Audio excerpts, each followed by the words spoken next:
Hello students, आज हम लोग सेमीकंडक्टर के बारे में पढ़ने जा रहे हैं जो कि क्लास 12th के लिए बहुत ही इम्पोर्टेंट है।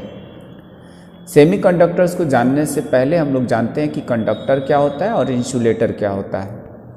हम लोग शुरू से ये डिफिनीशन पढ़ते आ रहे हैं जो छोटी सी क्लासेस में 6, 7, 8 में सिखाया जाता है कि कंडक्टर्स ऐसे मटेरियल्स होते हैं जिससे इलेक्ट्रिक करंट जो है ईजिली पास कर सकती है।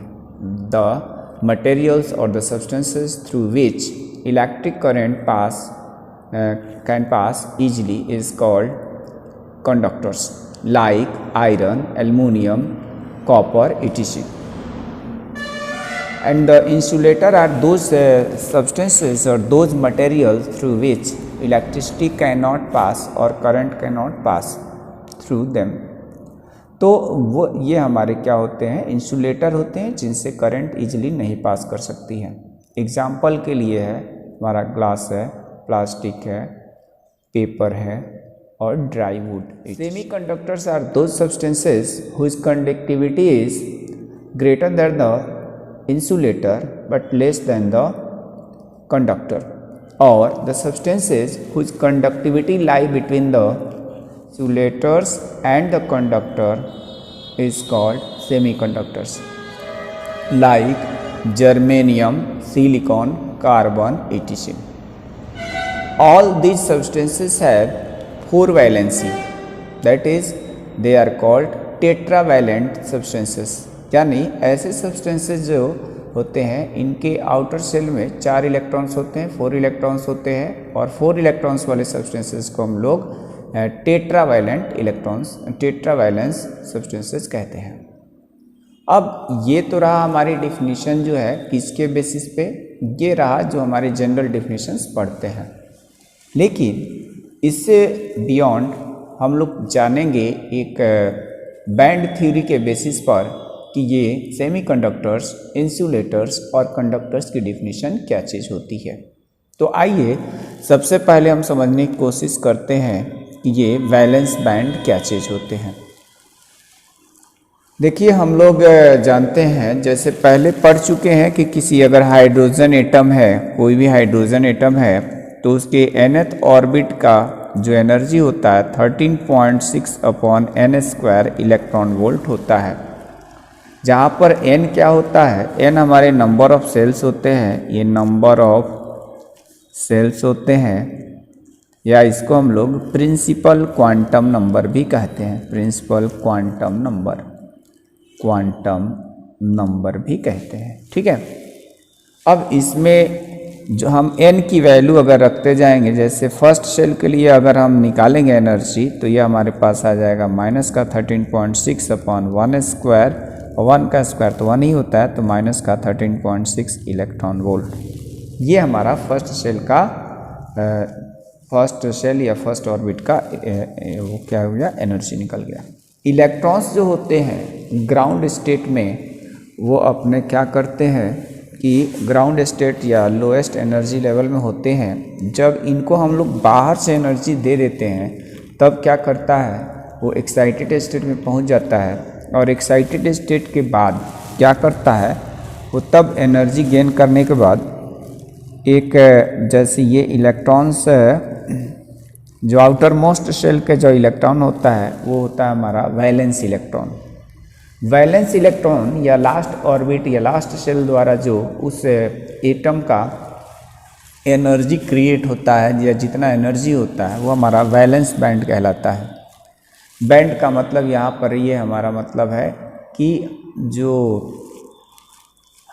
एटम्स होते हैं, जैसे यहाँ पर हमने क्या किया, इस तरह का कुछ बनाया, और इसमें क्या किया कि कोई भी एटम होता है तो उसमें बहुत सारे क्या है, इलेक्ट्रॉन्स, प्रोटॉन, न्यूट्रॉन्स तो सब है ही, लेकिन इनका क्या कहते हैं, वो तो एटम का हो गया, और कई सारे एटम्स मिल करके तब मॉलिक्यूल्स बनते हैं। ठीक है, तो एक एटम सपोज करिए मैंने एटम ए ले लिया, यहाँ पर एक एटम बी ले लिया, तो इसमें क्या होंगे, न्यूक्लियस में तो हमारा न्यूट्रॉन और प्रोटॉन होगा, इसमें भी न्यूक्लियस होगा, न्यूट्रॉन और प्रोटॉन होगा, लेकिन ये जो डिफरेंट इनके ऑर्बिट्स हैं, उन डिफरेंट ऑर्बिट्स में सब क्या होंगे, इलेक्ट्रॉन्स होंगे। ठीक है। तो ये डिफरेंट ऑर्बिट्स में जो इलेक्ट्रॉन्स होते हैं तो उन पे क्या होता है, हम लोग ये भी पढ़े हैं कि किसी एटम में जितने नंबर ऑफ प्रोटॉन्स होते हैं उतने ही नंबर ऑफ इलेक्ट्रॉन्स होते हैं अपने नॉर्मल स्टेट में।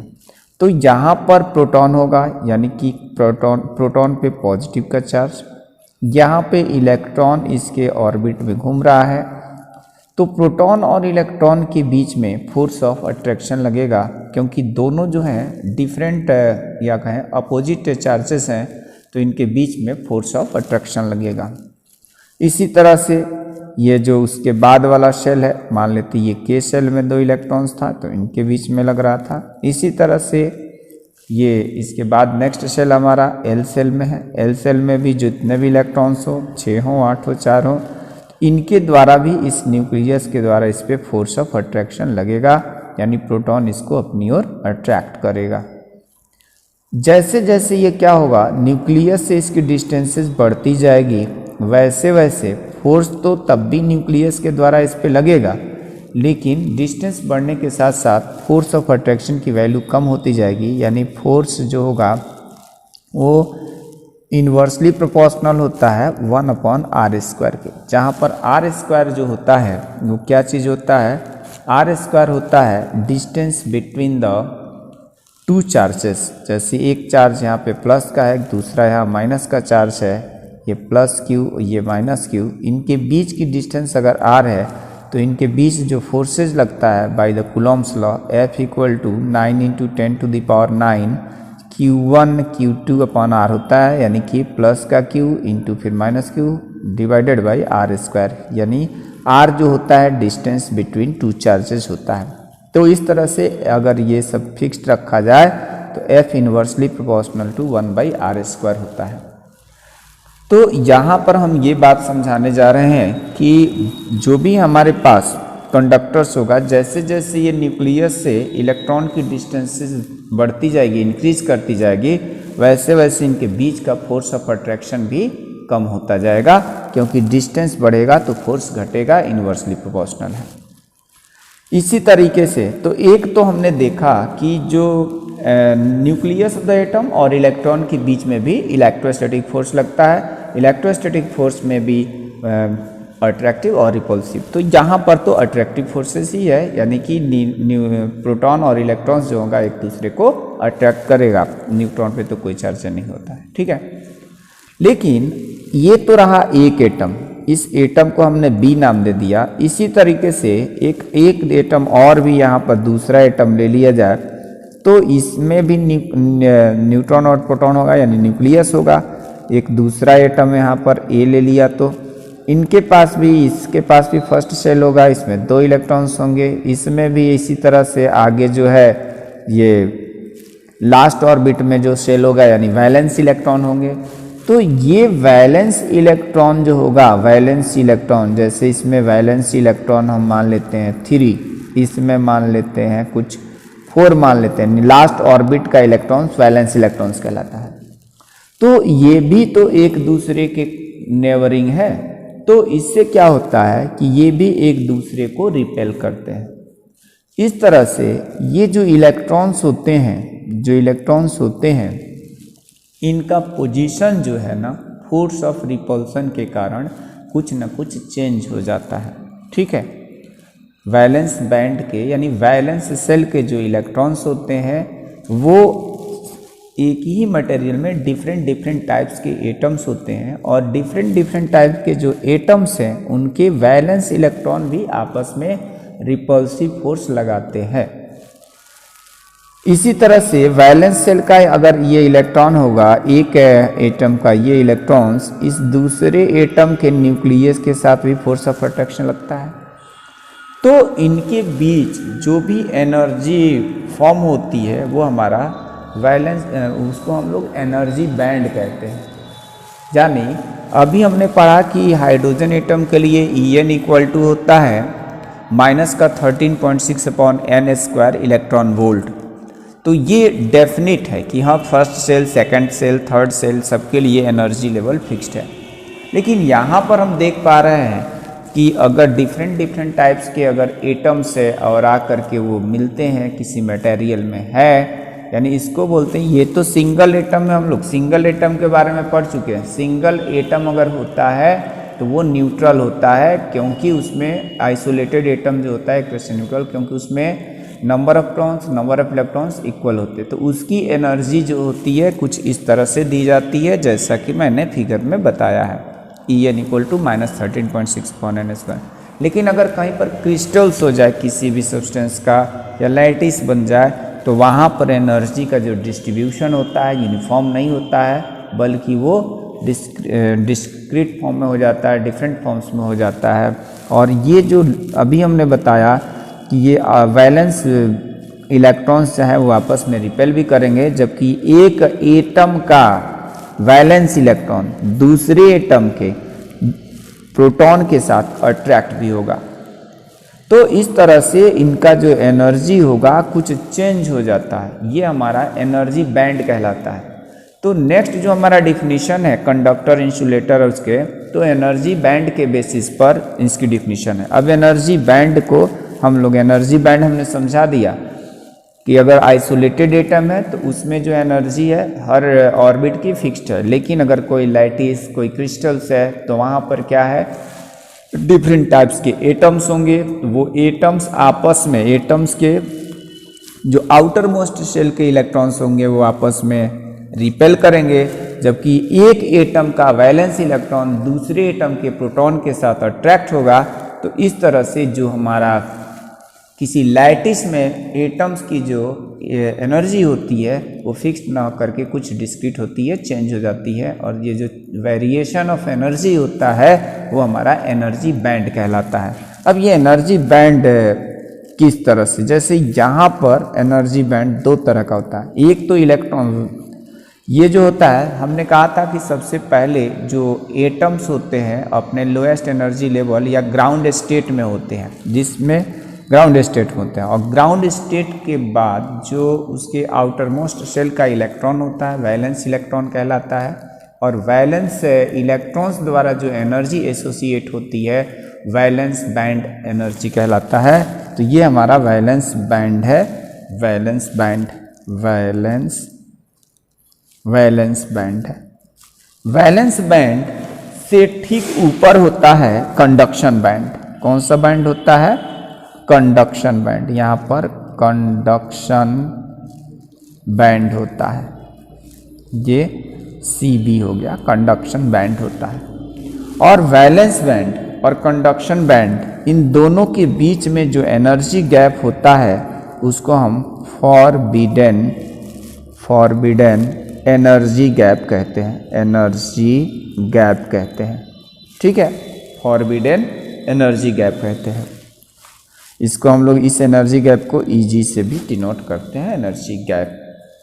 तो हम लोग क्या देखें कि किसी एटम में एनर्जी बैंड का जो सिद्धांत है उसके अकॉर्डिंग सबसे पहले जो होता है वैलेंस बैंड होता है, फिर कंडक्शन बैंड होता है। वैलेंस बैंड कंडक्शन बैंड से नीचे होता है, और वैलेंस बैंड और कंडक्शन बैंड के बीच में कुछ एनर्जी का गैप होता है जिसको फॉरबिडन एनर्जी गैप होता है कहते हैं। अब इस फॉरबिडन एनर्जी गैप और कंडक्शन और वैलेंस बैंड के बेसिस पे हम लोग जानेंगे कि हमारा कंडक्टर क्या चीज़ होता है। कंडक्टर, तो कंडक्टर में क्या होता है? कंडक्टर में जो हमारा वैलेंस बैंड होता है, वैलेंस बैंड, और दूसरा हमारा क्या होता है? जो कंडक्शन बैंड होता है, इसमें एनर्जी गैप नहीं होता है। वैलेंस बैंड का अपर पार्ट, वैलेंस बैंड का अपर पार्ट ये क्या करता है? कंडक्शन बैंड के लोअर पार्ट के साथ ओवरलैप करता है, यानी कि the upper part of the valence band and the lower part of the conduction band overlap, यानी इनका एनर्जी जो है एक तरह से कॉमन होता है इनका। इसको बोलते हैं ओवरलैपिंग, ओवरलैपिंग, ये ओवरलैप करता है। ये क्या हमारा कंडक्शन बैंड। तो इसमें हम लोग कंडक्टर्स की क्या डिफरेंस, तो जब भी कोई सब्सटेंस या कोई मटेरियल होता है वो हमारा कंडक्टर तब होता है जब वैलेंस बैंड से इलेक्ट्रॉन्स निकल करके कंडक्शन बैंड में जाता है। तो यहाँ जो हम बात बता रहे थे कि दो एटम्स हैं, तो इनके आउटर मोस्ट शेल के इलेक्ट्रॉन दूसरे एटम के आउटर मोस्ट शेल के इलेक्ट्रॉन के साथ क्या हो रहे थे, इंटरैक्ट हो रहे थे, यानी फोर्स ऑफ रिपल्सन लग रहा था, या फिर फर्स्ट शेल का outer most electron second atom के प्रोटॉन के साथ फोर्स ऑफ अट्रैक्शन लग रहा था। तो इसके वजह से एनर्जी वेरिएशन हो रहा था। और एक बात और बताई थी कि जैसे जैसे न्यूक्लियस से इस इलेक्ट्रॉन की डिस्टेंस बढ़ रही थी, वैसे वैसे हमारा फोर्स ऑफ अट्रैक्शन जो है न्यूक्लियस और प्रोटॉन इलेक्ट्रॉन के बीच में डिक्रीज कर रहा था।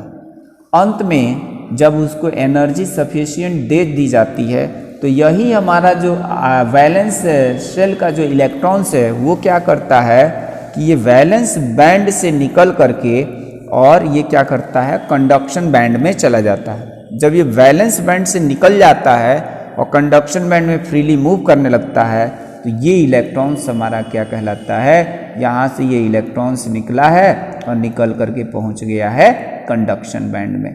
लेकिन ये क्या है, ये तो कंडक्टर है, तो कंडक्टर में कुछ क्या होते हैं, वैलेंस बैंड के कुछ इलेक्ट्रॉन और कंडक्शन बैंड के कुछ इलेक्ट्रॉन्स तो कॉमन ही होते हैं, कुछ कॉमन ही होते हैं। तो ये हमारे सभी इलेक्ट्रॉन्स फ्री इलेक्ट्रॉन्स कहलाते हैं, और इस फ्री इलेक्ट्रॉन्स के कारण ही किसी कंडक्टर में करंट फ्लो होती है। तो उम्मीद है ये आप समझ गए होंगे क्या होगा जब इलेक्ट्रॉन्स वैलेंस बैंड से निकल करके कंडक्शन बैंड में जाता है, तब जा करके वहाँ पर क्या होती है, तब हमारे पास वो फ्री इलेक्ट्रॉन्स होते हैं। और उस फ्री इलेक्ट्रॉन्स के कारण क्या होता है, वो मटेरियल जो होता है गुड कंडक्टर ऑफ इलेक्ट्रिसिटी होता है। तो कंडक्टर्स क्या क्या है, conductors are the substances whose valence band and conduction band overlap each other, that means some electrons of valence band are common to the some electrons of the conduction band, यानी कि दोनों का कुछ electrons conduction band और valence band के कुछ electrons common होते हैं, तो इसलिए ये क्या होते हैं, गुड कंडक्टर ऑफ इलेक्ट्रिसिटी होते हैं। अब बात आती है एग्जाम्पल, आपको इसमें कहीं पता ही है कि इसमें हो सकता है Fe हो सकता है, Ag हो सकता है, कॉपर हो सकता है, ये हमारे गुड कंडक्टर ऑफ इलेक्ट्रिसिटी है। नेक्स्ट आता है कंडक्टर के बाद हम लोग नेक्स्ट जो है सेमी कंडक्टर। सेमी कंडक्टर्स में क्या होता है, इसमें वैलेंस बैंड और कंडक्शन बैंड दोनों एक दूसरे से क्या होते हैं, वैलेंस बैंड से कुछ ऊपर या कुछ अधिक एनर्जी लेवल पर होता है कंडक्शन बैंड। वैलेंस बैंड की एनर्जी कम होती है, कंडक्शन की ज़्यादा होती है। इसमें से क्या होता है, जब हम इसको नॉर्मल टेम्परेचर पे या ऐसे जो होते हैं ये जो मटेरियल्स होते हैं, वो क्या होता है कि इसमें से कुछ इलेक्ट्रॉन्स निकल करके, मतलब बाहर, जैसे अगर नॉर्मली है कोई, अगर इसको हम लोग बाहर से एनर्जी सप्लाई नहीं किए हैं, तो जो हमारा इलेक्ट्रॉन्स होगा वैलेंस बैंड में ही रहेगा।